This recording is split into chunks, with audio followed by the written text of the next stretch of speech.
Ja som Martin Farko, mám 17 rokov. No, syn má detskú mozgovú obrnu, vlastne tým, že nie je chodiaci, tým, že vlastne ten pohyb je veľmi obmedzený, tak pre nás každý deň to znamená, aj keď on sa naozaj veľmi snaží, ale každé ráno obliecť, umyť, obuť, nasadiť na vozík, odniesť do auta.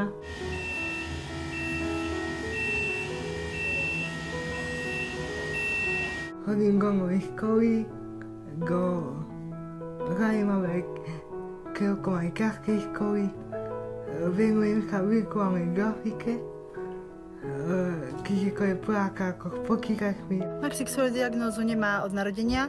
V podstate on sa narodil 2,5 mesiaca skôr, ale napriek tomu bol v poriadku. Bol síce v inkubátore, ale bol len maličký. A na svoj vek sa trošku pomalšie rozbiehal s vývinom a pani doktorka chcela, keď mal asi 10 mesiacov, že trošku ho podporiť, lebo nebol na takej úrovni ako jeho rovesníci. A dala mu laserovú akupunktúru do motorického centra a žiaľ jeho telo to nejako nezvládlo a robil sa úplne opačný efekt.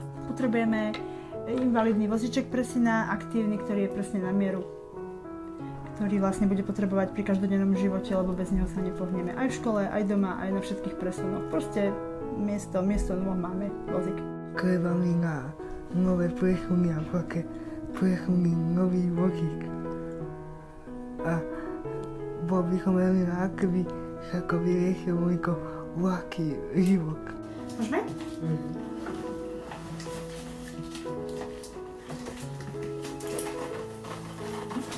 Ja by som bola šťastná, keby sa raz podarilo, že sa podarí mu postaviť na nohy, ale aspoň na barli, proste, aby vedel po byte prejsť na vecko do kúpeľne, aby sme nemuseli ho stále prenášať alebo teda vozíkom nosiť. Toto by mi úplne stačilo, že vonku bude na vozíku, mi to nevadí, ale proste tá samostatnosť, sebestačnosť, lebo nebudeme tu navždy. Chce byť programátor a chce byť vlastne virtuálny grafik. Strašne ho bavia tie hry, však ako všetkých pubertiakov, a baví ho možno kresliť tie postavičky do nich alebo nejako s tým spolupracovať. Dokonca možno, že by mohol aj testovať ovládacie zariadenia alebo teda na konzoli alebo tie ovládače ako s handicapom, tým, že to on vie mentálne posúdiť a zároveň má obmedzený pohyb tých rúk, tak vlastne tie firmy práve vyhľadávajú takýchto ľudí. Veľmi ma to zaujíma a chcem